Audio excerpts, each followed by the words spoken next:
Hallelujah. യേശുവേ സ്തോത്രം. കർത്താവായ യേശു ക്രിസ്തുവിൻ്റെ രണ്ടാം വരവ് എന്ന ചാനലിലേക്ക് നിങ്ങൾക്ക് എല്ലാവർക്കും പ്രത്യേകം സ്വാഗതം പറയുന്നു. സർവശക്തനായ യേശു ക്രിസ്തു അതിന് നമ്മെ അനുവദിച്ചിനോർത്ത് നന്ദി പറയുന്നു. പ്രിയപ്പെട്ട സഹോദരനെ, നമ്മൾ എമ്പുരാൻ എന്നുള്ള സിനിമയെക്കുറിച്ചുള്ള കാര്യങ്ങളൊക്കെ നമ്മൾ കേട്ടുകൊണ്ടിരിക്കുകയാണ്.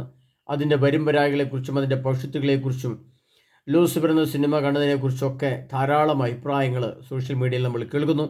എന്താണ് ഇതിൻ്റെ സത്യം? നമ്മൾ ഇതിൻ്റെ ശരിയായ ഒരു വശത്തെക്കുറിച്ച് നമ്മൾ ചിന്തിച്ചിട്ടുണ്ടോ? വിശുദ്ധ ഗ്രന്ഥത്തിൽ സിനിമ എന്ന സംഭവത്തെക്കുറിച്ച് എഴുതി വെച്ചിട്ടുണ്ടോ? അല്ലെങ്കിൽ ആ കാലഘട്ടങ്ങളിൽ നമ്മൾ പറയും സിനിമ ഇല്ലായിരുന്നു, കറണ്ട് ഇല്ലായിരുന്നു, സിനിമ ഇല്ലായിരുന്നു എന്ന് പറയും. പക്ഷേ വിശുദ്ധ ഗ്രന്ഥത്തിൽ എല്ലാത്തിൻ്റെയും ആദിമ രൂപത്തെ എഴുതി വെച്ചിട്ടുണ്ട്. അതായത് നമുക്കറിയാം, തെങ്ങ്, തേങ്ങ, കൊപ്ര, എണ്ണ, എണ്ണയുടെ അഗ്നി, അഗ്നിയുടെ പ്രത്യക്ഷീകരണം, അപ്രത്യക്ഷീകരണം. ഒരു വസ്തുവിൻ്റെ പൂർണ്ണാവസ്ഥ പ്രാപിക്കുമ്പോൾ അത് അപ്രത്യക്ഷമായി പോകും, അല്ലെങ്കിൽ അത് മറ്റൊരു വസ്തുവായിട്ട് എന്നേക്കുമായിട്ട് നിലനിൽക്കും. എന്നതുപോലെ തന്നെ പ്രതീകാത്മക അർത്ഥത്തിൽ അതിൻ്റെ ആദ്യ ലക്ഷണങ്ങൾ, ആദ്യത്തെ സംഭവങ്ങളെ വിശുദ്ധ ഗ്രന്ഥത്തിൽ അതിൻ്റെ രൂപത്തിൽ എഴുതി വെച്ചിട്ടുണ്ട്. അത് നമുക്ക് എന്താണ് സിനിമയെക്കുറിച്ച് പറയാൻ നമ്മൾ മനസ്സിലാക്കണമെങ്കിൽ നമ്മൾ പഠിക്കേണ്ടത് എസെക്കിയേൽ പ്രവാചകന്റെ പുസ്തകം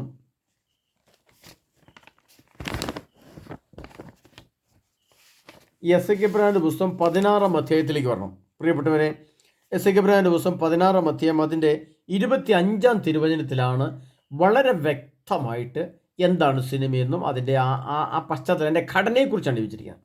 അത് കഴിഞ്ഞിട്ടാണ് അതിൻ്റെ മാലിന്യത്തെക്കുറിച്ച്, അതിൻ്റെ ഭവിഷ്യത്തുകളെക്കുറിച്ച് എഴുതിച്ചിരിക്കുന്നത്. അതിപ്പോഴാണ് എസെക്കിയേൽ പ്രവചനം 16-ാം അധ്യായം 25-ാം തിരുവചനം. അവിടെ ഇങ്ങനെ എഴുതി വെച്ചിരിക്കുന്നു: ദൈവമായ കർത്താവ് അരുളി ചെയ്യുന്നു,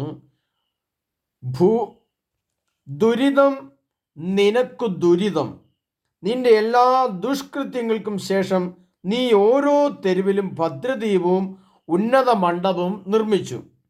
ഓരോ വഴിക്കവലയ്ക്കും നീ ഉന്നത മണ്ഡപങ്ങൾ ഉണ്ടാക്കി. അവിടെ നിന്റെ സൗന്ദര്യം നീ ദുരുപയോഗപ്പെടുത്തി. വഴിപോക്കർക്കെല്ലാം നിന്നെ തന്നെ നൽകി നീ വ്യഭിചാരം തുടർന്നു. ഇതാണ് നമ്മൾ ആ വചനത്തെക്കുറിച്ച് വിശദീകരണത്തിൽ എസെക്കിയേൽ പ്രവാചകന്റെ പുസ്തകം എഴുതി വെച്ചിരിക്കുന്നത്.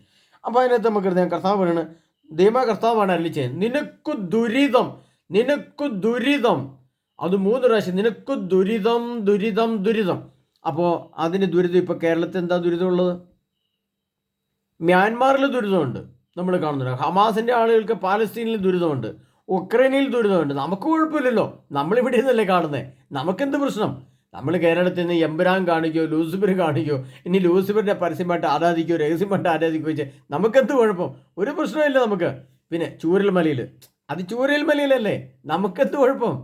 ഇതാണ് നമ്മുടെ പ്രശ്നം. പ്രിയപ്പെട്ടവരെ, കർത്താവ് സർവശക്തനായ ദൈവം, പ്രപഞ്ചത്തെ സൃഷ്ടിച്ച സൃഷ്ടാവായ പരമപിതാവായ ആ സ്വർഗീയ മഹത്വമായ ആ ദൈവം, അതിന് ഇന്നത്തെ ഭാഷ പറഞ്ഞ് യേശു ക്രിസ്തു എഴുതി വെച്ച വചനങ്ങളാണ്. അത് പിതാവിൻ്റെ രൂപത്തിൽ എഴുതി വെച്ചു. പുത്രനായ യേശു പറഞ്ഞിട്ടുണ്ട്. അത് പുത്രനായ യേശു എന്താ പറഞ്ഞത്? സ്ത്രീയെ ആസക്തിയോടെ നോക്കുന്നവൻ അവളുമായി ഹൃദയത്തിൽ വ്യഭിചാരം ചെയ്തു കഴിഞ്ഞു എന്ന് പറഞ്ഞത്, ചെയ്യുകയായിരിക്കും എന്നല്ല പറഞ്ഞത്. സംശയരൂപേണ അല്ല കർത്താവ് പറഞ്ഞത്, അത് തീർത്താണ് പറഞ്ഞത്. അവളുമായി ഹൃദയത്തിൽ വ്യഭിചാരം ചെയ്തു കഴിഞ്ഞു എന്ന് പറഞ്ഞു. അപ്പോൾ നമ്മുടെ സിനിമകളെല്ലാം നമുക്ക്, സിനിമയുടെ പിന്നിലെ ഉദ്ദേശം എന്താണ്? ഏറ്റവും സൗന്ദര്യമുള്ള സ്ത്രീയെ, സൗന്ദര്യമുള്ള പുരുഷനെ ഉപയോഗിക്കുക. അവർ തമ്മിലുള്ള പ്രണയരംഗങ്ങൾ, സംഭാഷണങ്ങൾ, ചലനങ്ങൾ, ഡാൻസുകൾ, കളറുകൾ, നിറങ്ങൾ, വസ്ത്രങ്ങളെല്ലാം നമ്മൾ കാണും. ഇത് കണ്ട് ആസ്വദിക്കുക. ആസ്വാദനം, കണ്ണിൻ്റെ ആസ്വാദനമാണ് സിനിമ. അപ്പോൾ കർത്താവ് പറയുന്നത്, നിനക്ക് ദുരിതം എന്ന് പറയുന്നത്, ദുരിതം, നമുക്ക് ദുരിതം, നമ്മുടെ ദുരിതം വരുന്നേ ഉള്ളൂ. 5 രാജ്യങ്ങളിലാണ് ബർമയിലുണ്ടായ, പിന്നെ മ്യാൻമാറിലുണ്ടായ ഭൂകമ്പം 5 രാജ്യങ്ങളെ ബാധിച്ചിട്ടുണ്ട്. അതിലൊരു അയൽപക്ക രാഷ്ട്രമാണ് ഇന്ത്യ. ഇന്ത്യയുടെ അടുത്ത് കിടക്കുന്ന, ഇന്ത്യയിലൊരു സംസ്ഥാനമാണ് കേരളം.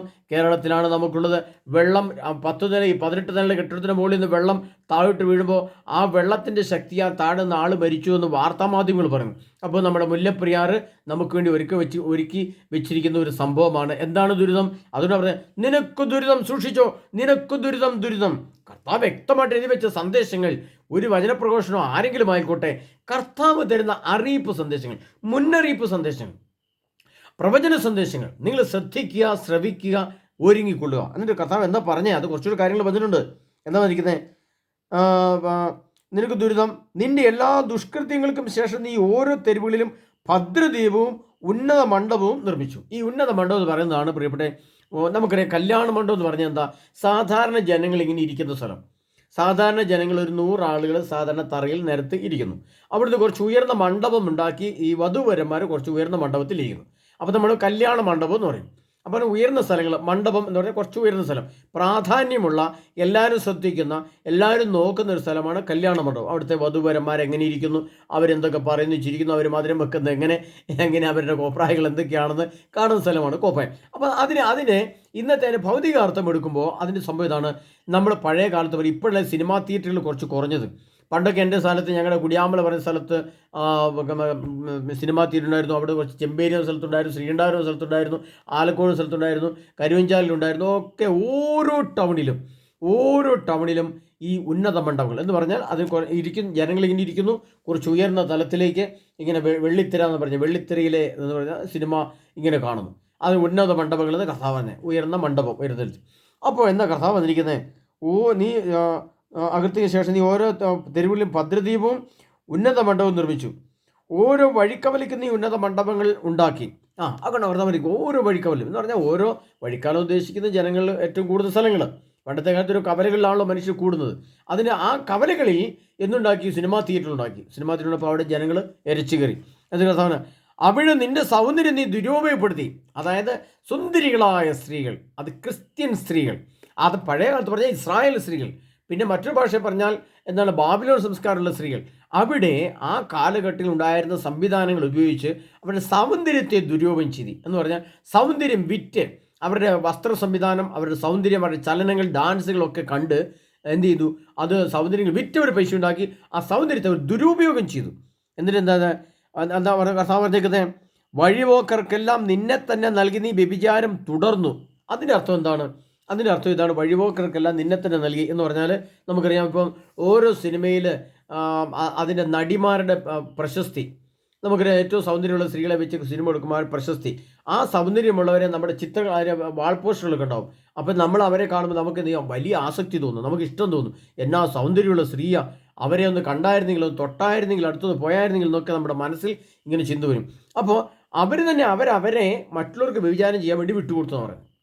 അപ്പോൾ സൗന്ദര്യമുള്ള പുരുഷന്മാരും സൗന്ദര്യമുള്ള സ്ത്രീകളെയും അവരുടെ ശരീര സൗന്ദര്യം, ആകർഷണം കണ്ടിട്ട് അവരെ നമ്മുടെ സൗന്ദര്യം നിങ്ങൾ കണ്ടു എന്ന് പറഞ്ഞ് വിട്ടുകൊടുത്തു ജനങ്ങൾക്ക് കാണാൻ വേണ്ടി. വ്യഭിചാരം ചെയ്തു. കാണുന്നവരെല്ലാം അവരുടെ സൗന്ദര്യത്തെ ഹൃദയം കൊണ്ട് വ്യഭിചാരം ചെയ്യാൻ ഉപയോഗിച്ചു.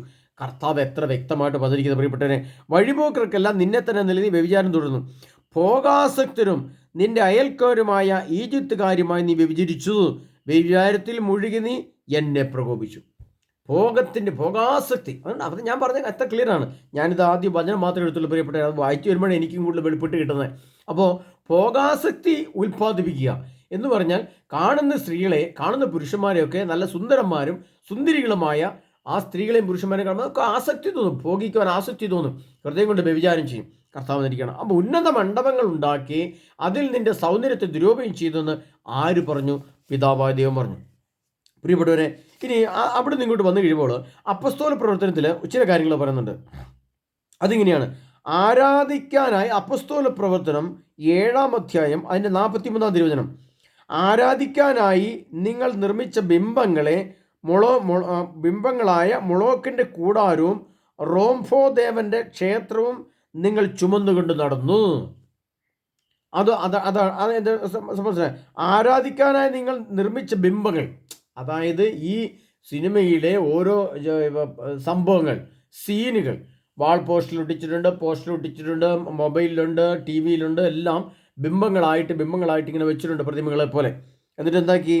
അതിനെ റോംഫാദേവൻ്റെ ക്ഷേത്രം നിങ്ങൾ ചുമന്നിടുന്നു എന്ന് പറയും. ഇതെല്ലാം നമ്മുടെ ഇന്നത്തെ ഭാഷയെക്കുറിച്ച് കുറിച്ച് വ്യക്തമായി ഞാൻ പറയുകയാണ്. ഇന്ന് നമ്മുടെ ടെലിവിഷനല്ല, മൊബൈൽ ഫോണുകൾ നമ്മൾ ചുമന്നു നടക്കുകയാണ്. മൊബൈൽ ഫോൺ എപ്പോഴും കീശയുണ്ടാവും. ഇതിനകത്ത് എന്തുണ്ട്?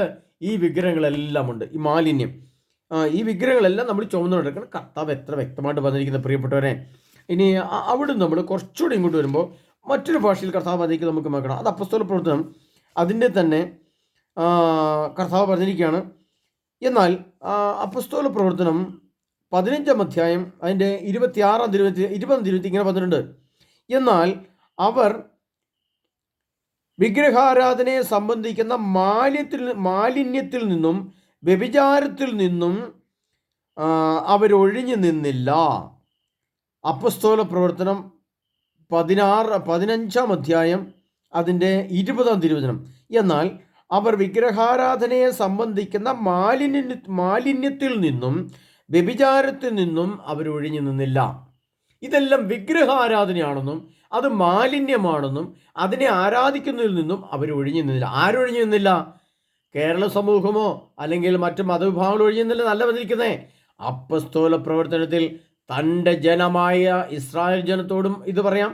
മറ്റേ കത്തോലിക്ക സഭയെ സംബന്ധിച്ച്, കേരള സഭയെ, ഭാരതസഭ ആഗോള സംബന്ധിച്ച് കർത്താവ് പറഞ്ഞ വചനമാണ് പ്രിയപ്പെട്ടവരെ. അതുകൊണ്ടാണ് ഞാൻ വിവിധ സ്ഥലങ്ങളിൽ നിന്ന് എസെക്കിയേൽ പ്രവചനം, അപ്പസ്തോല പ്രവർത്തനം, ഇവിടെ നിന്നൊക്കെ ഞാൻ പറയുന്നത്, വ്യക്തമായിട്ട് പറയുന്നത് എന്താണെന്ന് അറിയാവോ? ഈ മാലിന്യമൊക്കെ അടുത്ത സ്റ്റെപ്പിൽ ഞാൻ പറഞ്ഞുതരാം. ഒരു കാര്യം കൂടെ പറഞ്ഞിട്ട് നിങ്ങൾക്ക് പറഞ്ഞുതരാം. അതും കൂടെ വളരെ ശ്രദ്ധമായിട്ട് നമ്മൾ കേൾക്കേണ്ടതായിട്ടുണ്ട്. നമ്മുടെ സഭയുടെയോ അല്ലെങ്കിൽ നമ്മുടെ ജനത്തിൻ്റെയോ ഒക്കെ അജ്ഞത നിമിത്തമാണ്, ജ്ഞാനമില്ലായ്മ നിമിത്തമാണ്. അതായത് ഞാൻ പറഞ്ഞ അറിവ്, ജ്ഞാനം, അതീന്ദ്രിയ ജ്ഞാനം, നമുക്ക് 3 തല, ത്രിതല ജ്ഞാനമില്ല. വെറും ഒരു അറിവിൻ്റെ തലവേ നമ്മുടെ സഭയ്ക്കും ക്രിസ്ത്യാനികൾക്കുള്ളൂ. ഒരു അറിവിൻ്റെ തല. എന്താണ്? സിനിമ കാണാൻ പോകുന്നു, സിനിമ കാണുന്നു, വരുന്നു, കിടന്നുറങ്ങുന്നു, ചുമ്മാ എഴുന്നേറ്റ് ജീവിക്കുന്നു, ചുമ്മാ എഴുന്നേറ്റ് പോകുന്നു.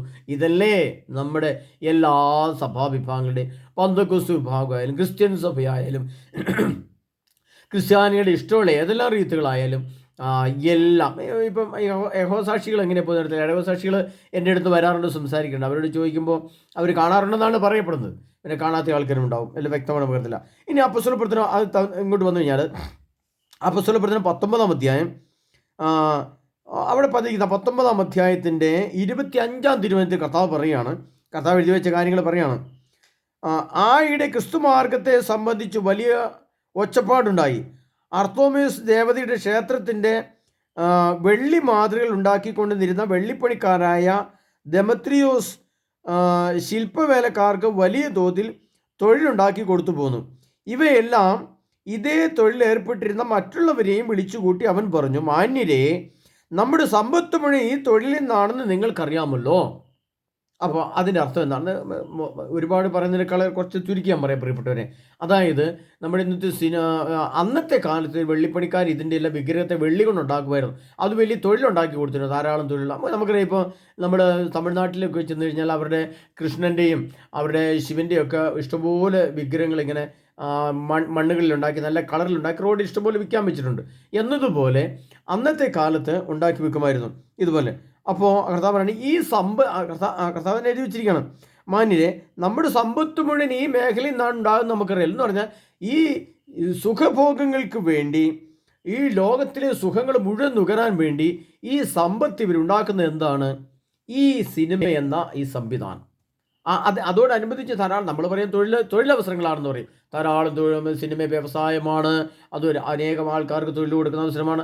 ഇതൊക്കെ ശരി തന്നെയാണ്. എന്നൊരു 25 വർഷം മുമ്പുള്ള ഉണ്ടായിരുന്ന സിനിമകളൊക്കെ നമുക്കറിയാം, എന്തെങ്കിലുമൊക്കെ ഒരു ആശയം ഉണ്ടായിരുന്നു. ഒരു കുടുംബ കലഹമുണ്ടായി, ഭാര്യ ഭർത്താവ് തമ്മിലടിച്ചു പിരിഞ്ഞു, ഷീലയുടെയും പ്രേംനസീറിൻ്റെ ഒക്കെ പണ്ടത്തെ സിനിമ ചെറുപ്പത്തിൽ 10, 15, 16 വയസ്സുള്ള സമയത്ത്, 18 വയസ്സുള്ള സമയത്ത് സിനിമ കണ്ട് ഓർക്കുന്നുണ്ട്. അവർ പിണങ്ങുന്നു, പിരിയുന്നു, ഉടനെ അവരെ എന്തെങ്കിലും കാരണവശാൽ സ്നേഹത്തിൽ ഒന്നിക്കുന്നു. അപ്പോൾ കഥ തീർന്ന് എഴുന്നേറ്റ് പോകുമ്പം ഒരു കോമഡിയായിട്ട്, ഒരു സന്തോഷമായിട്ട്, ചില കഥകൾ ട്രാജഡിയാണെന്ന് പറയും. ട്രാജഡി എന്ന് പറഞ്ഞാൽ എന്നാ അറിയത്തില്ല, ദുഃഖപര്യാവസായി ആണ്. കോമഡി എന്ന് പറഞ്ഞാൽ സന്തോഷപര്യാവസായി എന്നൊക്കെയാണ് പറയപ്പെടുന്നത്. അതൊക്കെ പിന്നീടാണ് മനസ്സിലാകുന്നത്. അപ്പോൾ പറയാണ്, ഇതിങ്ങനെ പറഞ്ഞു വെച്ചിട്ട് അവിടുന്ന് അപ്പോസ്തല പ്രവർത്തനം ഈ 19 അധ്യായം അവിടുന്ന് കുറച്ചുകൂടെ മുന്നോട്ട് പോകുമ്പോൾ കുറച്ചുകൂടെ വ്യക്തമായിട്ട് എഴുതി വെച്ചിട്ടുണ്ട്. അത് 28 അധ്യായം വരുമ്പോൾ, പരിഷ്കൃത ലോകമെങ്ങും ആരാധിക്കപ്പെടുന്ന അവളുടെ പ്രതാപം അസ്തമിക്കുകയും ചെയ്യും. ഇത് കേട്ടപ്പോൾ അവർ കോപാക്രാന്തരായി വിളിച്ചു പറഞ്ഞു. പരിഷ്കൃത ലോകം, അത് നമുക്കറിയാം, ഇന്ന് കമ്പ്യൂട്ടർ ലോകമാണ്, കമ്പ്യൂട്ടർ യുഗമാണ്. ശാസ്ത്ര സാങ്കേതിക വിദ്യ ഒത്തിരിയേറെ വർദ്ധിച്ചിട്ടുണ്ട്. ഇപ്പോൾ ഈ പരിഷ്കൃത ലോകമായ സാമ്പത്തിക മേഖലയുള്ള ഒരുപാട് സമ്പത്തും സൗന്ദര്യമുള്ള കുടുംബങ്ങളും ഇന്നത്തെ ലോകം മുഴുവൻ ഇഷ്ടപ്പെടുന്ന ഏതാണ്? അവിടെ ഏറ്റവും വലിയ വിനോദം സിനിമ കാണുക എന്നുള്ളതാണ്. സിനിമാ നടികളുമായിട്ട് ചാറ്റിങ് ചെയ്യുക, സിനിമാ നടന്മാരുമായിട്ട് ചാറ്റ് ചെയ്യുക, അവരുടെ ഫോട്ടോകൾ കളക്ട് ചെയ്യുക, അവരുടെ സിനിമകൾ കാണുക, അവരുടെ വസ്ത്ര സംവിധാനം നമ്മൾ അനുകരിക്കുക, അവരുടെ കളറുകൾ നമ്മൾ അനുകരിക്കുക, അവരുടെ മുടിയുടെ സംവിധാനം നമ്മൾ അനുകരിക്കുക, അവർ നിക്കറിട്ടുകൊണ്ട് നമ്മൾ നിക്കറിട്ടുകൊണ്ട് നടക്കുക. ഇങ്ങനെ ഇത് മുഴുവൻ പരിഷ്കൃത ലോകത്തിൻ്റെ ദേവതയാണെന്നും പറഞ്ഞുകൊണ്ട് ഇന്ന് അന്നത്തെ ലോകം പറഞ്ഞതുപോലെ തന്നെ അതേ സംഭവം അതേപോലെ തന്നെ ഇന്നത്തെ പരിഷ്കൃത ലോകം പറയുകയാണ്. ഇത് വലിയ വരുമാനമുണ്ടാക്കുന്ന സംഭവമാണ്. ഇത് വലിയ സാമ്പത്തിക, നമുക്കറിയാം 100 കോടി 1000 കോടി എന്നൊക്കെയാണ് ഇതൊക്കെ പറയുന്നത്. ഒരു സിനിമ ഉൽപ്പാദിപ്പിച്ച ശേഷം ഇപ്പോൾ ലൂസിഫർ എന്ന സിനിമ ധാരാളം പേര് കണ്ടെന്ന് പറയുന്നു. ഇപ്പോൾ എമ്പുരാൻ എന്ന് പറയുന്ന സിനിമ ധാരാളം ആളുകൾ കണ്ടെന്ന് പറയുന്നു. പ്രിയപ്പെട്ടവരെ, ഞാൻ നിങ്ങളൊരു സത്യം തുറന്നു പറയുകയാണ്.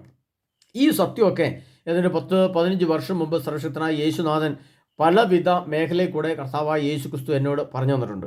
അതുകൊണ്ട് എന്താണ് സിനിമയെന്നും എന്താണ് ബ്ലൂ ഫിലിമെന്നും എന്താണ് ബ്ലാക്ക് ബോക്സ് എന്നൊക്കെ വിശുദ്ധ ഗ്രന്ഥത്തിൻ്റെ അടിസ്ഥാനത്തിൽ വളരെ വ്യക്തമായിട്ട് പറയാനും മനസ്സിലാക്കാനും സാധിച്ചിട്ടുണ്ട് എനിക്ക്. അതുകൊണ്ട് തന്നെ ഞാൻ നിങ്ങളിപ്പോൾ പറയുകയാണ്, എൻ്റെ അക്കൗണ്ടിലേക്ക് 1000 കോടി രൂപ ഇട്ട് വന്നിട്ട് പറയുകയാണ്, ബ്രദറെ നിങ്ങൾ പോയി ഈ എമ്പുരാൻ എന്നുള്ള സിനിമയും ഈ ലൂസിഫർ സിനിമയും കാണുവാണെങ്കിൽ നിങ്ങളുടെ അക്കൗണ്ടിലേക്ക് 1000 കോടി രൂപ ഇട്ട് തരാം എന്ന് പറഞ്ഞാൽ, എൻ്റെ പ്രിയപ്പെട്ട സഹോദരങ്ങളെ, ഞാൻ ഒരു കാരണവശാലും ഇതൊന്നും കാണാനോ കേൾക്കാനോ പോയില്ല. അപ്പം നിങ്ങൾ ചിന്തിക്കും 1000 കോടിയില്ല പറഞ്ഞാൽ 10,000 കോടി ഇട്ട് തരാമെന്ന് പറഞ്ഞാൽ ചിലപ്പോൾ പോയിരിക്കും. ഇല്ല, ഈ ലോകത്തിലെ മുഴുവൻ സമ്പത്തും, ഓരോ രാഷ്ട്രങ്ങളിലെ മുഴുവൻ സമ്പത്തും, കോടാനുകൂടെ കടൽ പോലെയുള്ള സമ്പത്ത് മുഴുവനും എൻ്റെ അക്കൗണ്ടിലേക്ക് ഇട്ട് തരാം, ഈ ലോകത്തിൻ്റെ ഭരണാധിപം നിനക്ക് തരാം, എന്നാലും നീ 2 സിനിമ അല്ലെങ്കിൽ മറ്റു സിനിമകൾ കാണാമെന്ന് ചോദിച്ചാൽ ഒരു കാരണവശാലും പ്രിയപ്പെട്ടവരെ ഞാൻ ഇത് കാണുന്നതല്ല. ഇതുവരെ കണ്ടിട്ടില്ല. എത്രയോ ഞാൻ കാര്യങ്ങൾ ഒരു 15-20 വർഷമായിട്ട് ഇതൊന്നും കാണാതെ ഉപേക്ഷിച്ചിട്ടുണ്ട്. അപ്പോൾ സ്വാഭാവികമായിട്ട് നിങ്ങൾക്ക് മനസ്സിലാക്കാവുന്ന കാര്യമുള്ളൂ. സ്വാഭാവികമായിട്ട് മനസ്സിലാക്കുന്ന, അപ്പോൾ ശരിയതല്ലേ? അപ്പോൾ പ്രിയപ്പെട്ട സഹോദരനെ, ഇതെന്താണ് ഇനി ഇതിൻ്റെ ഇത്രയും കാര്യം എന്താണ് സിനിമയിൽ നിങ്ങൾ കേട്ടു, നിങ്ങൾ മനസ്സിലാക്കിയിട്ടുണ്ട്. ഇനി ഞാൻ നിങ്ങൾ പറയുന്നത് മറ്റൊരു സംഭവമാണ്. അതായത് അത് വെളിപ്പാടിൻ്റെ പുസ്തകമാണ്. അത് പലപ്പോഴും പറഞ്ഞിട്ടുള്ളതാണെങ്കിലും ഈ വിഷയത്തോടനുബന്ധിച്ച് ഒന്നുകൂടി പറയേണ്ടത് ആവശ്യമുണ്ട്. അതിങ്ങനെയാണ്. വെളിപ്പാടിൻ്റെ പുസ്തകം 18-ാം അധ്യായം അതിൻ്റെ 3-ാം തിരുവചനം. വെളിപാട് 18:3. അത് പലപ്പോഴും ആയിട്ടാണെങ്കിൽ ഈ വിഷയത്തോട് ചേർത്ത് ഒന്നുകൂടി പറയേണ്ടതായിട്ട് വരുന്നുണ്ട്. അതിങ്ങനെയാണ്, വീണു, മഹാബാബിലോൺ വീണു, അവൾ പിശാചുക്കളുടെ വാസസ്ഥലവും എല്ലാ അശുദ്ധാത്മാക്കളുടെയും സങ്കേതവും അശുദ്ധവും ഭീവത്സവുമായ സകല പക്ഷികളുടെയും താവളമായി. എന്തെന്നാൽ സകല ജനതകളും അവളുടെ ഭോഗാസക്തിയുടെ മാദകമായി വീഞ്ഞ് പാനം ചെയ്തു. ഭൂമിയിലെ രാജാക്കന്മാർ അവളുമായി വ്യഭിചാരം ചെയ്തു. അവളുടെ സുഖഭോഗ വസ്തുക്കൾ വഴി വ്യാപാരികൾ ധനികരായി. ഈ വചനം എന്താണ് പ്രിയപ്പെട്ടവരെ പറയുന്നത്? ഇത് കാണാൻ വേണ്ടി പോയി നമ്മൾ കാണുമ്പോൾ ഈ കൊടുക്കുന്ന പൈസ കൊണ്ട് ആര് ധനികരായി? സമ്പത്തുള്ളവർ വീണ്ടും ധനികരായി. അപ്പോൾ ഇതിൻ്റെ പ്രശ്നം എന്താ? അശുദ്ധവും ഭീവത്സമായ സകല പക്ഷികളുടെയും താവളമായി എന്ന് പറയുമ്പോൾ പൈശാചി ശക്തികൾ, പിശാചിൻ്റെ ആത്മാവുള്ള പക്ഷിയുടെ രൂപങ്ങൾ, പക്ഷിയുടെ പ്രേതങ്ങൾ, ദുരാത്മാക്കൾ, ദുഷ്ടാത്മാക്കൾ നമ്മുടെ ഹൃദയത്തിൽ ആവഹിക്കപ്പെടുമെന്നും അത് നമ്മുടെ ഹൃദയത്തിൽ കയറിക്കൂടിയാൽ പിന്നീട് ഒരിക്കലും നമ്മുടെ ഹൃദയത്തിൽ നിന്ന് ഈ ദുരാത്മാക്കൾ ഇറങ്ങിപ്പോവുകയില്ല എന്നും നമ്മൾ മരിച്ച് മണ്ണടിഞ്ഞ് 10,000 വർഷം കഴിഞ്ഞാലും 1,000,000 വർഷം കഴിഞ്ഞാലും ഈ ദുരാത്മാവ് നമ്മുടെ ഹൃദയത്തിലും ആത്മാവിലും, അതായത് അന്ന് മരിച്ചു കഴിഞ്ഞിട്ട് നമ്മുടെ ആത്മാവിലുള്ള ഈ ദുരാത്മാവ് കൊണ്ടാണ് നമ്മൾ കർത്താവ് മരിച്ചവരെ ഉയർപ്പിക്കുമ്പോൾ പുറത്തു വരിക എന്നും, അങ്ങനെ പുറത്തു വരുന്ന സമയത്ത് സർവശക്തനായ ദൈവം നമ്മൾ പറയുകയാണ്, നിന്റെ ഹൃദയത്തിലിരിക്കുന്ന പിശാചുക്കളുടെ എണ്ണം, നീ 1000 സിനിമ കണ്ടു, നീ 1000 ബ്ലൂ ഫിലിം കണ്ടു, നീ 1000 ബ്ലാക്ക് ബാസ് കാണുകയും കേൾക്കുകയും ചെയ്തു, കോടാനുകോടി ദുരാത്മാക്കൾ, പൈശാചി ശക്തികളാണ് നിങ്ങൾ ഹൃദയത്തിലിരിക്കുന്നത്, അതുകൊണ്ട് എനിക്ക് നിന്നെ നിത്യജീവനിലേക്ക് വേണ്ട എന്ന് പറഞ്ഞുകൊണ്ട് പിന്നീട് എങ്ങോട്ടാണ് വിടുന്നത്? പാതാളത്തിൽ, നിത്യപാതാളത്തിലേക്കാണ്. ലോകത്തുള്ള മുഴുവൻ അണുവായുധങ്ങൾ പൊട്ടുമെന്ന് പൊട്ടിയാൽ അതിനുശേഷം ഉണ്ടാകുന്നത് 1 കോടി ഡിഗ്രി സെൻറ്റിഗ്രേഡുള്ള സൂര്യനേക്കാൾ ശക്തിയും തീഷ്ണതയും ജ്വലനവും തീയുമുള്ള ഭൂമി ഒരു സൂര്യനായി മാറുമെന്നൊക്കെ പറഞ്ഞിട്ടുണ്ട് എന്താണ് പാതാളം എന്ന്. അതുകൊണ്ട് വീണ്ടും ആവർത്തിച്ച് പറയാണ് പ്രിയപ്പെട്ടവരെ, ഇത് നമ്മുടെ അടുത്തെത്തി. ഇതിൽ 10,000 കൊല്ലം കഴിഞ്ഞിട്ടല്ല ഈ യേശുവിൻ്റെ വരവും ഈ പാതാളത്തിൻ്റെ രൂപീകരണവും ഉടൻ സംഭവിക്കുകയാണ് പ്രിയപ്പെട്ടവരെ. ഇന്ന് കേട്ട വാർത്ത, ചെറിയൊരു വാർത്ത ഞാൻ കേട്ടു. ഒരുപാട് വാർത്തകൾ ഞാൻ കേൾക്കാറില്ല, കാണാറില്ലെങ്കിലും പെട്ടെന്ന് നോക്കി വാർത്തകളിൽ ജസ്റ്റ് ഒന്ന് ഓടിപ്പോയിച്ചപ്പോൾ യൂറോപ്പിലേക്ക് ഉടൻ തന്നെ യുദ്ധം എത്തിപ്പെടുന്നു. പുടിൻ്റെ നേതൃത്വത്തിലുള്ള പട്ടാളങ്ങൾ യൂറോപ്പിനെ ആക്രമിക്കുമെന്നൊക്കെ നമ്മൾ കേൾക്കുന്നു. ഇറാനെ ആക്രമിക്കുമെന്ന് മറ്റൊരു വാർത്തകൾ. എന്താണ് ഇതിൻ്റെ പരിണിതഫലം? എന്താണ് ഇതിൻ്റെ പരിണിതഫലം?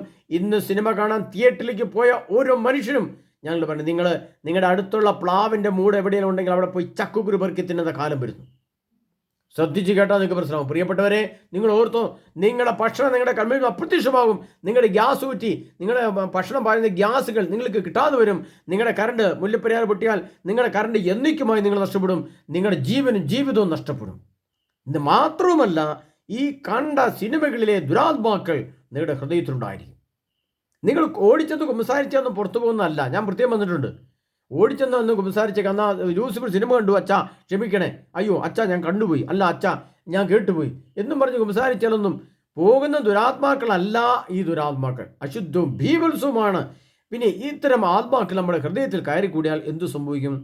അതുകൂടി പറഞ്ഞുതരാം. അതൊരു കേൾക്കുമ്പോൾ നിങ്ങൾക്ക് പ്രശ്നമാകുന്നത്. പ്രിയപ്പെട്ടവരെ, ഞാനൊരു പുരുഷനായ എന്നിൽ ഈ ലൂസിഫറിൻ്റെ ആത്മാവ് കയറിയാൽ, അല്ലെങ്കിൽ ഈ എമ്പരാൻ്റെയൊക്കെ ആത്മാവ് കയറിയാൽ എന്താണ്? എനിക്ക് മറ്റ് എതിർഭാഗത്തിൽപ്പെട്ട സ്ത്രീകളെ കാണുമ്പോൾ വല്ലാത്തൊരാകർഷണം.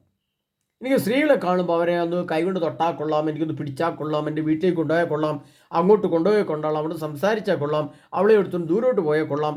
ഇങ്ങനെ ഒരു വല്ലാത്ത അസ്വസ്ഥത. അതാണ് പിശാചിൻ്റെ പ്രവൃത്തി, പൈശാചി. അതുകൊണ്ട് അർത്ഥം പറഞ്ഞ ഭോഗാസക്തിയുടെ മാദകമായ വീഞ്ഞ്. നോക്കുക എഴുതി വെച്ചിരിക്കുന്ന അർത്ഥം നോക്കി. സകല ജനതയും അവളുടെ ഭോഗാസക്തി സകല ജനതകളും അവളുടെ ഭോഗാസക്തിയുടെ മാദകമായ വീഞ്ഞ് പാനം ചെയ്തു എന്ന് പറഞ്ഞാൽ മതിലക്ഷണം കാണിക്കുന്ന മാദക ലക്ഷണങ്ങൾ ഭോഗിക്കുവാൻ, ലൈംഗിക ബന്ധത്തിലേക്ക് മനുഷ്യ ആത്മാക്കളെ വലിച്ചെടുപ്പിക്കുന്ന, നമ്മുടെ കുടുംബ ബന്ധങ്ങളെ ശിഥിലമാക്കിക്കൊണ്ട് സ്വന്തം ഭാര്യ ഉപേക്ഷിച്ച് അന്യപുരുഷൻ്റെ അന്യ സ്ത്രീകളുടെ പുറകെ പോയി അവരുമായിട്ട് ബന്ധപ്പെടാൻ ആഗ്രഹിക്കും. അത് കൊലപാതകത്തിലെത്തുകയും അങ്ങനെ അത് കേസായി ജയിലിൽ അടയ്ക്കപ്പെടുകയും ആത്മാവ് നഷ്ടമായി നിത്യപാതാളത്തിലേക്ക് പതിക്കുകയും ചെയ്യുന്ന ഇത്തരം തിന്മകൾ നിങ്ങൾ കാണരുതെന്നും അഥവാ കണ്ട് അതിനാൽ നിങ്ങൾ ശപിക്കപ്പെട്ടവരായി നിങ്ങളുടെ മേൽ ശിക്ഷ വരുമെന്നും കർത്താവ് വ്യക്തമായിട്ട് വന്നിരിക്കുക. അതുകൊണ്ടാണ് എസെക്കിയേൽ പറഞ്ഞ നിങ്ങൾക്ക് ദുരിതം, നിങ്ങൾക്ക് ദുരിതം, നിങ്ങൾക്ക് ദുരിതം. ഇതാ വരുന്നുണ്ട് പ്രിയ സഹോദരങ്ങളെ. നിങ്ങളൊന്ന് വിചാരിക്കും, അയ്യോ മ്യാൻമാറിലല്ലേ സംഭവം, കേരളത്തിലില്ലല്ലോ. ഉക്രൈനിലല്ലേ യുദ്ധം, കേരളത്തിലില്ലല്ലോ. പിന്നെ ഇസ്രായേലും ഹമാസും തമ്മിലുള്ള യുദ്ധം, ഇന്ത്യയിലില്ലല്ലോ. നമ്മളത്തെ സ്വസ്ഥം, സമാധാനം, ശാന്തമായി. ഇപ്പോൾ നിങ്ങൾ സുഖിച്ചതിൻ്റെ ഇരട്ടി, അതായത് വെളിപാട് തന്നെ പണ്ട് അവൾ കലർത്തി കൊടുത്തതുപോലെ അവൾക്കും ഇരട്ടി കലർത്തി കൊടുക്കും. അങ്ങനെ വചനമുണ്ട് വിശുദ്ധത്തിൽ. അത് ഞാൻ നോക്കിയിട്ട് പറയാം. ഭോഗാസക്തിയുടെ സുഖം അവർ ലോകത്ത് മുഴുവൻ വിളമ്പി കൊടുത്തെങ്കിൽ, അത് സുഖിക്കാൻ വേണ്ടി ആനന്ദിക്കാൻ വേണ്ടി കൊടുത്തതാണെങ്കിൽ, കർത്താവിൻ്റെ ദുരിതം വരുന്ന സമയത്ത് അതിൻ്റെ ഇരട്ടി വേദന കലർത്തി കൊടുക്കും എന്നർത്ഥം. ഇനി ഇതൊക്കെ കണ്ടതിൻ്റെ തിക്തഫലം, ഇതിൻ്റെ പരിണിത ഫലം ലോകം അനുഭവിക്കും, സഭ അനുഭവിക്കും. സഭ പഠിപ്പിക്കണം. ഇവിടെ സഭ ഉണർന്നെഴുന്നേൽക്കണം. സഭയുടെ ശിരസ് ശക്തിപ്പെടണം. അവർക്ക് സഭ പറയണം, നിങ്ങൾ ശിരസ് ഉയർത്തി നിൽക്കുവിൻ, എന്തെന്നാൽ നിങ്ങളുടെ വിമോചനം സമീപിച്ചിരിക്കുന്നു. ഏതാണ് ഈ വിമോചനം? യേശുക്രിസ്തുവിൻ്റെ രണ്ടാം വരവാണ് നമ്മുടെ വിമോചനം. ഈ ഭൂമിയിലെ താൽക്കാലിക ജീവിതം, കുമിളയ്ക്ക് തുല്യമായ മനുഷ്യ ജീവിതം, പുൽക്കൊടിക്ക് തുല്യമായ ഈ മനുഷ്യ ജീവിതത്തെ, ഈ മനുഷ്യ ശരീരത്തെ ഇവിടെ നിന്ന് എടുത്തു മാറ്റി നിത്യജീവന്റെ ആസ്ഥാനവും കേന്ദ്രവുമായ മനുഷ്യ ജീവനും ആത്മാവും ഉൽപ്പാദിപ്പിക്കപ്പെടുന്ന ഫാക്ടറിയായ ആ പരിശുദ്ധ സ്വർഗത്തിലേക്ക് നിന്നെ എടുത്തു മാറ്റി നിത്യപിതാവിനോട് ചേർന്ന് പിന്നീട് ഒരിക്കലും മരണമില്ലാത്ത ഒരു നിത്യ ശരീരം തന്ന്, നിത്യ ആനന്ദം തന്ന്, നിത്യമഹത്വം സന്തോഷം തന്ന് നിന്നെ നിത്യത്തിലേക്ക് ചേർക്കുന്ന ആ വിമോചനം ഉടൻ തന്നെ ഉണ്ടെന്ന് കർത്താവ് പറഞ്ഞിട്ടുണ്ട്. അതിനുള്ള ലക്ഷണങ്ങൾ അതുകൊണ്ടാണ് ഞാൻ പറഞ്ഞത് 2027, 2030 ജൂൺ മാസം, 2033, 2034 ഫെബ്രുവരി 15-ാം തീയതി, ഇതൊക്കെ ഇതിനകത്ത് ഇതെല്ലാം എത്തപ്പെട്ട തൊട്ട് പടിവാതിൽ. കർത്താവാണ്, ഇതാ ഞാൻ പടിവാതിൽ എത്തിയിരിക്കുന്നു.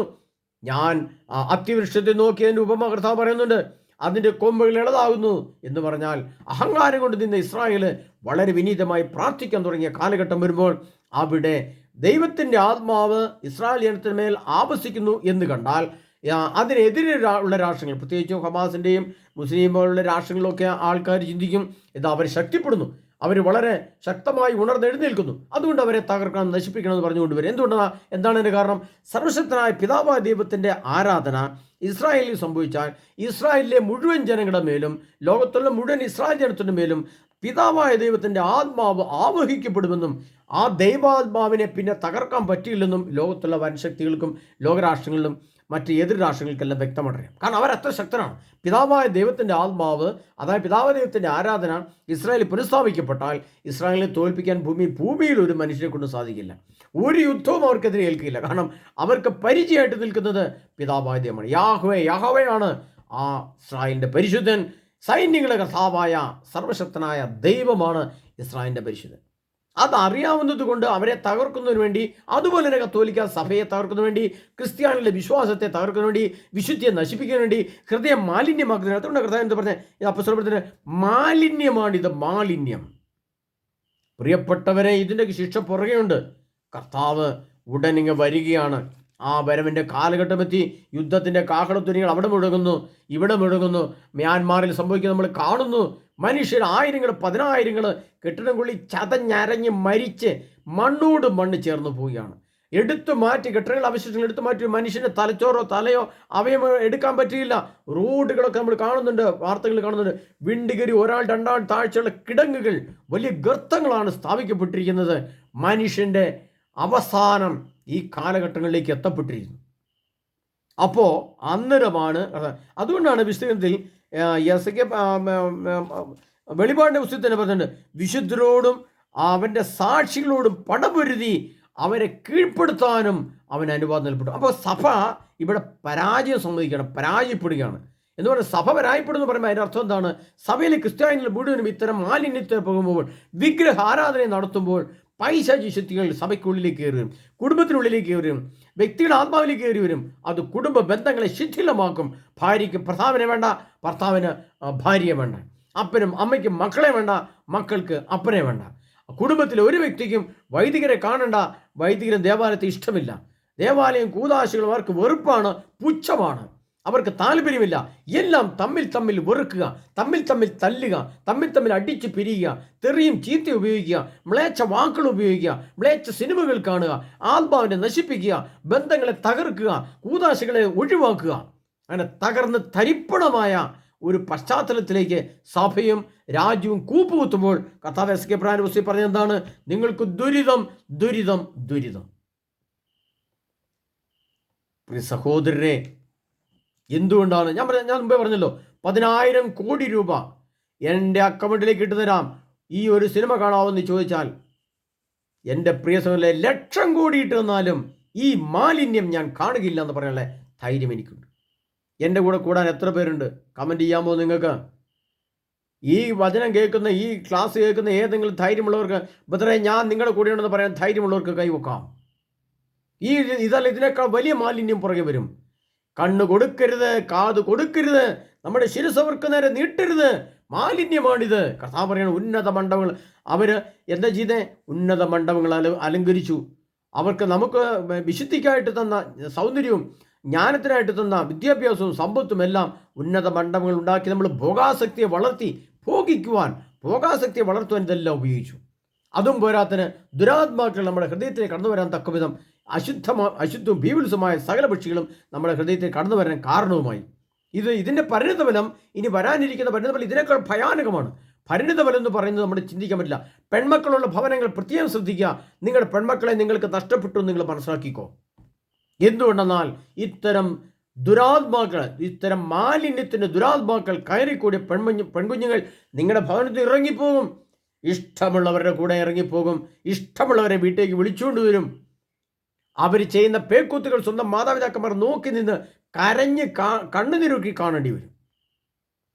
ചെറിയത് രീതി. അതുപോലെ തന്നെ ഇത് സഭയെ നന്നായിട്ട് ബാധിക്കും. ഞാനത് പറയുന്നില്ലെന്ന് മാത്രമേ ഉള്ളൂ, സൂചിപ്പിച്ചു വെക്കുകയാണ്. കത്തോലിക്ക സഭയെ, വൈദികരെയും കന്യാസികളെയും ഇത്തരം ദുരാത്മാക്കൾ ഒരുപാട് സ്വാധീനിക്കും.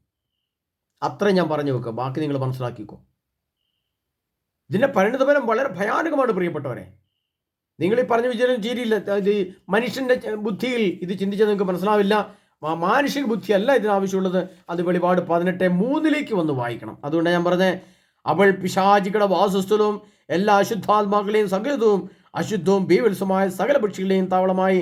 എന്നാൽ സകല ജനതകളും അവളുടെ മാദകമായ ഭോഗാസക്തിയുടെ മാദകമായ വീഞ്ഞ് പാനം ചെയ്തു. ഭൂമിയിലെ രാജാക്കന്മാർ അവളുമായി വ്യഭിചാരം ചെയ്തു. അവളുടെ സുഖഭോവസ്തുക്കൾ വഴി ഭൂവാസികൾ, വ്യാപാരികൾ ധനികരായി. ഇതെല്ലാം ഇപ്പോൾ സംഭവിക്കുന്ന കാര്യങ്ങളാണ്. ഇപ്പോൾ സംഭവിച്ചുകൊണ്ടിരിക്കുന്ന കാര്യങ്ങളാണ് ഇതെല്ലാം. ഇതിൻ്റെ പരിണിതഫലം മുല്ലപ്പെരിയാർ പൊട്ടിക്കൊണ്ടോ, അല്ലെങ്കിൽ ഭൂകമ്പം ഉണ്ടായിക്കൊണ്ടോ, അല്ലെ കരയിലേക്ക് കയറി വന്നുകൊണ്ടോ, അല്ലെങ്കിൽ ഒരു യുദ്ധം പെട്ടെന്ന് യൂറോപ്പിനെതിരെ തിരിഞ്ഞാൽ, യൂറോപ്പിനെതിരെ യുദ്ധം പെട്ടെന്ന് പൊട്ടിപ്പുറപ്പെട്ടാൽ നമുക്കെന്ത് ചെയ്തോന്നാണ് ചിന്തിക്കുക. പക്ഷേ ഒറ്റ സെക്കൻഡ് മതി, നമ്മുടെ ലോകം നിശ്ചലമാവും. ഒറ്റ സെക്കൻഡ് കൊണ്ട് ലോകം നിശ്ചലം. ഇൻ്റർനെറ്റുകൾ സംവിധാനങ്ങളുടെ പ്രശ്നം വരും, ട്രാൻസ്പോർട്ടിംഗ് സംവിധാനങ്ങൾ നിശ്ചലം വരും, നമ്മുടെ ബാങ്കിങ് സംവിധാനങ്ങൾ നിശ്ചലമാകും, നമ്മുടെ കീശയിലെ പൈസ എന്നേക്കും അപ്രത്യക്ഷമാകും, നമ്മുടെ വീട്ടിലെ ഭവനങ്ങൾ ഭക്ഷണമില്ലാതെയാകും. നമ്മളാകെ ദുഃഖത്തിലും ദുരിതത്തിലും കഷ്ടപ്പാടുകളിലും അനേകം കഷ്ടപ്പാടുകളിലേക്ക് നമ്മൾ വലിച്ചിടയ്ക്കപ്പെടും. ഇതിൻ്റെ പരിണിതഫലം ഭയാനകമാണ് പ്രിയപ്പെട്ട സഹോദരരെ. കത്തോലിക്ക സഭയെ നോക്കി ഞാൻ പറയുകയാണ്. പ്രിയപ്പെട്ട മെത്രാന്മാരെ, വൈദികരെ, കഴിഞ്ഞ സുവിശേഷ ശുശ്രൂഷകരെ നിങ്ങൾക്ക് ഇതിനെ പറഞ്ഞുകൊണ്ട് ഇത് വ്യാഖ്യാനിച്ചുകൊണ്ട് മെത്രാന്മാർക്ക് സർക്കുലർ ഇറക്കി എല്ലാ ദേവാലയങ്ങളിലും വായിക്കാൻ സഭ ഉണരണം, സഭയുടെ ശിരസ് ഉയരണം, നാം മേലേക്ക് നോക്കണം, ദൈവമേ എന്ന് വിളിക്കാൻ പഠിക്കണം പ്രിയ സഹോദരങ്ങളെ. ഇല്ലെങ്കിൽ നിങ്ങൾക്ക് താങ്ങാൻ പറ്റില്ല. അത്ര ഭീഭത്സമായ പ്രശ്നങ്ങളിലേക്ക് ലോകം വലിച്ചിഴക്കപ്പെടും. അതിനാൽ പ്രിയ സഹോദരങ്ങളെ, ചങ്കൂറ്റം വേണം, നമുക്ക് ചങ്കൂറ്റം, ആത്മീയ ചങ്കൂറ്റം വേണം, ആത്മീയ വിശുദ്ധിയുടെ ശക്തി വേണം. അതുകൊണ്ട് കർത്താവ് പറഞ്ഞേ, നിന്റെ ദൈവമായ ലൂക്കായുടെ സുവിശേഷം പറയുന്നുണ്ട്, നിന്റെ ദൈവമായ കർത്താവിനെ പൂർണ്ണ ഹൃദയത്തോടും പൂർണ്ണ ആത്മാവോടും പൂർണ്ണ മനസ്സോടും പൂർണ്ണ ശക്തിയോട് കൂടി നീ സ്നേഹിക്കണം. ശക്തി എന്ന് പറഞ്ഞാൽ വിശുദ്ധിയുടെ ശക്തി. പരിശുദ്ധി കൂടുമ്പോൾ ശക്തി നമുക്ക് കൂടും. ഭക്ഷണം കഴിച്ചില്ലെങ്കിലും നമ്മൾ ശക്തനായിട്ട് നിൽക്കും. അതാണ് പരിശുദ്ധാത്മാവിന്റെ ശക്തി. ആ വിശുദ്ധിയുടെ ശക്തി കൂടുമ്പോൾ പരിശുദ്ധി കിട്ടും. പരിശുദ്ധി നമുക്ക് ത്രിതല ജ്ഞാനം തരും. ആ ജ്ഞാനത്തെ അതിലംഘിക്കുവാൻ ഒരു ദുരാത്മാക്കളുടെ സേനയ്ക്കും ഒരു ദുരാത്മ ശക്തികൾക്കും സാധിക്കില്ല പ്രിയപ്പെട്ട. അതാണ് പരിശുദ്ധാത്മാവ്. ആ ആത്മാവ് അഗ്നിയാണ്, ദൈവാത്മാവാണ്, ദൈവശക്തിയാണ്. അതിനെതിരെ ലംഘിക്കുവാൻ ഒരു ദുരാത്മ സേനയ്ക്കും സാധിക്കുകയില്ല. അത്ര തീഷ്ണതയിലേക്ക്, ജ്വലനത്തിലേക്ക്, തീപ്പന്തമാകാൻ ആർക്കുണ്ട് ധൈര്യമോടെ? കേരള സഭയിൽ, ഭാരത സഭയിൽ, ആഗോള സഭയിൽ, ക്രിസ്ത്യാനികളിൽ, കുടുംബങ്ങളിൽ ചുമ്മാ പോയിരുന്ന് കാണുകയാണ്, ചുമ്മാ പോയിരുന്ന് കേൾക്കുകയാണ്. ടെലിവിഷന് കാശ് കൊടുത്ത്, മൊബൈൽ ഫോണിന് കാശ് കൊടുത്ത്, ഇത് ചാറ്റിങ് ചെയ്യാൻ പൈസ കൊടുത്ത്, ഇതെല്ലാം ഈ മൊളോക്ക് വിഗ്രഹത്തിനും ഈ മാലിന്യത്തിനും കൊടുത്ത പൈസ നിനക്കെതിരെ തിരിഞ്ഞടിക്കുന്ന സമയം വരുന്നുണ്ട്. അടുത്തെത്തി. യേശു ക്രിസ്തുവിന്റെ രണ്ടാമത്തെ വരവ് അടുത്തെത്തിയാണ്. ഡേറ്റുകളൊക്കെ സൂചിപ്പിച്ച് പിന്നെ ഞാൻ വിടുന്നത് 2027, 2030, 2033, 2034, ഫെബ്രുവരി 15-ാം തീയതി പകൽ 11 മണി 12 മണി ബുധനാഴ്ച. ഹല്ലേലൂയ. പ്രിയപ്പെട്ടവർ, ഇതെല്ലാം ഉള്ള കാര്യം, വിശുദ്ധ ഗ്രന്ഥത്തിലുള്ള കാര്യമാണ് പറഞ്ഞത്. ഇല്ലാത്ത ഒരു കാര്യം ഞാൻ പറയല. വിശുദ്ധ ഗ്രന്ഥത്തിൽ ഇല്ലാത്ത ഒരു കാര്യം പറഞ്ഞിട്ട് സ്വന്തമായി പറയാൻ വേണ്ടി നമുക്ക് തെറ്റുണ്ടാകാൻ പാടില്ല. കർത്താവ് എന്നെ വിധിക്കുമല്ലോ. സർവശക്തനായ ദൈവം എന്നെ ന്യായാസനത്തിന് മുമ്പിൽ നിർത്തും. നീ തെറ്റുപിടിപ്പിച്ച് എന്തിന്, ഞാൻ എഴുതി വെക്കാത്ത എന്തിനു ചോദിക്കും കർത്താവ്. വിശുദ്ധ ഗ്രന്ഥത്തിലുള്ള ഓരോ വചനങ്ങളാണ്, അതിൻ്റെ ഷോർട്ട് രൂപമാണ് ഞാൻ നിങ്ങളോട് പറഞ്ഞത്. പ്രിയപ്പെട്ടവരെ, നിങ്ങൾ മനസ്സിലാക്കുക, ഏപ്രിൽ മാസം 4, 5, 6 തീയതികളിൽ ഈ എളിയദാസൻ നയിക്കുന്ന ധ്യാനം കണ്ണൂർ ജില്ലയിലെ പൈതൽമല ഗ്രീൻ പാലസ് എന്ന റിസോർട്ടിൽ നടക്കുകയാണ്. അടുത്തയാഴ്ച വെള്ളി, ശനി, ഞായർ.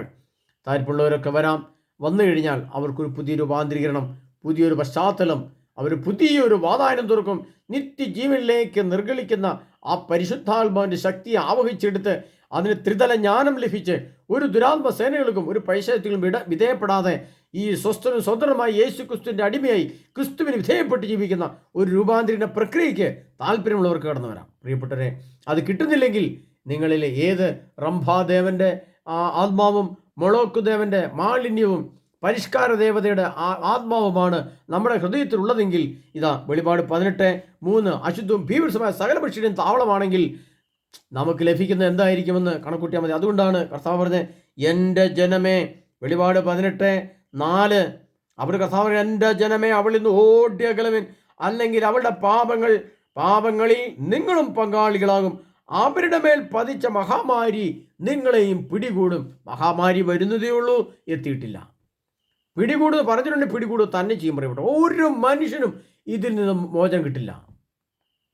ഈ അശുദ്ധിയുടെയും ഈ ഭീഭത്സമായ പക്ഷികളുടെയും ദുരാത്മാക്കളുടെ സങ്കേതമായ സഭയോ ക്രിസ്ത്യാനികളോ കുടുംബമോ വൈദികരോ മെത്രാനോ കർദിനാളോ ആരുമായിക്കോട്ടെ, വചന പോഷൻ ആരുമായിക്കോട്ടെ, അത് സഭാവിഭാഗം ഏതുമായിക്കോട്ടെ, പന്തോക്കോസ്തെന്നോ യഹോവസാക്ഷിയെന്നോ വിറ്റിഞ്ചീസെന്നോ അല്ലെങ്കിൽ മലങ്കരെന്നോ ഓർത്തഡോക്സെന്നോ ലത്തിന്നോ ഒന്നുമില്ല.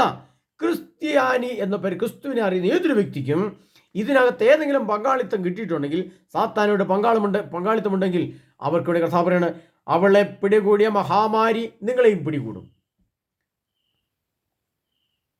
അതിൻ്റെ ബാക്കി അവിടെ എഴുതിയിട്ടുണ്ട്. കർത്താവ് കുറച്ച് എഴുതുന്നത്, അവൾക്ക് കൊടുത്തതുപോലെ തന്നെ അവൾക്കും തിരികെ കൊടുക്കുവാൻ, അവളുടെ പ്രവർത്തികൾക്ക് ഇരട്ടി പ്രതിഫലം നൽകുവാൻ, അവൾ കലർത്തി തന്ന പാനപാത്രത്തിൽ അവൾക്ക് ഇരട്ടി കലർത്തി കൊടുക്കുകയും, അവൾ പാനപാത്രം പോലെ ഈ സിനിമയുടെ സുഖവും സന്തോഷവും നമ്മളിങ്ങനെ പാനപാത്രം കുടിക്കുന്നത്, വീഞ്ഞു കുടിക്കുന്നത് സുഖമായിട്ട് കുടിച്ചു, ഹൃദയത്തിൽ മുഴുവൻ ഇത്. അപ്പോൾ എന്തായി? നമുക്ക് വലിയ ഉന്മാദമുണ്ടായി, ഭോഗാസക്തി ഉണ്ടായി. പക്ഷേ കർത്താവ് പറയാണ്, ഇതിനെ പുറകെ ഞാൻ ഭൂമി ഒന്ന് കുലുക്കുന്നുണ്ട് കേട്ടോ. അത് പയ്യെ പിടിച്ചൊരു കുലുക്കും. നീ നിൽക്കുന്ന നിന്റെ കെട്ടിടമൊക്കെ നിന്റെ തലയിൽ തന്നെ വീഴും. അപ്പോൾ ഇരട്ടിയല്ല 10,000 ഇരട്ടിയായിരിക്കും കലക്കി നമുക്ക് കിട്ടുന്നത്. അവൻ കയ്യും കാലും ആദ്യമൊക്കെ പോന്നിട്ട് കിടന്ന് കർത്താവേ എന്നൊരു വിളിയുണ്ട്, കേൾക്കില്ല കേട്ടോ കർത്താവ്. കേൾക്കില്ല കേട്ടോ. ഞാൻ കൃത്യമായിട്ട് പറഞ്ഞേക്കാം, വ്യക്തമായിട്ട് ഞാൻ പറയുകയാണ്. അവിടെ ആ നിങ്ങളുടെ മരണത്തെ പോലും കേൾക്കുന്ന ആളല്ല കർത്താവായ യേശു ക്രിസ്തു. ഇപ്പോൾ വിളിക്കണം, ദൈവമായ യേശു എനിക്ക് തെറ്റിപ്പോയി, എന്നോട് കരുണയായിരിക്കണമെന്ന് വിളിക്കേണ്ട പോലെ വിളിച്ചാൽ കർത്താവ് ഒരു പക്ഷേ നിങ്ങൾക്ക് ഉത്തരം തന്നേക്കാം. അതുകൊണ്ട് പ്രിയ സഹോദരങ്ങളെ, കർത്താവായ യേശു ക്രിസ്തുവിൻ്റെ രണ്ടാം വരവിൻ്റെ കാലഘട്ടം അടുത്തെത്തി നിൽക്കുമ്പോൾ, അതുകൊണ്ട് കർത്താവാണ് അവൾ വിശുദ്ധരോടും ക്രിസ്തുവിൻ്റെ സാക്ഷികളും പടപൊരുതി അവരെ കീഴ്പ്പെടുത്താനും അനുവാദം നൽകപ്പെട്ടു എന്ന് പറയുമ്പോൾ, ആ അനുവാദം നൽകപ്പെട്ട ഒരു പിശാചിനും നമ്മളെ കീഴ്പ്പെടുത്താൻ പറ്റാത്ത വിധം പരിശുദ്ധ ശക്തി കൊണ്ട് ശിരസ്സ് ഉയർത്തി നിൽക്കാൻ കഴിവില്ലാത്ത നമ്മളിലെ ക്രിസ്ത്യാനികളും ഇതിൻ്റെ പുറകെ ഓടുന്നവർക്കും വരാനിരിക്കുന്നതിനെ പറ്റി പറഞ്ഞു കഴിഞ്ഞാൽ ഞാൻ പറയുന്നില്ല. പ്രിയ സഹോദരനെ, കർത്താവായ യേശു ക്രിസ്തു നമ്മെല്ലാവരും സമൃദ്ധമായി അനുഗ്രഹിക്കട്ടെ. കർത്താവായ യേശു ക്രിസ്തു രണ്ടാം വരവിനായിട്ട് നമുക്ക് ഒരുങ്ങാൻ പ്രാർത്ഥിക്കാം. പ്രിയപ്പെട്ടവരെ, നമ്മുടെ തെറ്റുകളും കുറ്റങ്ങളും സർവശക്തനായ യേശു ക്രിസ്തുവിൻ്റെ കാൽപാദത്തിൽ സമർപ്പിച്ചുകൊണ്ട് കർത്താവെ ഞങ്ങളുടെ കരുണയായിരിക്കണം പ്രാർത്ഥിക്കാം. ആമേൻ.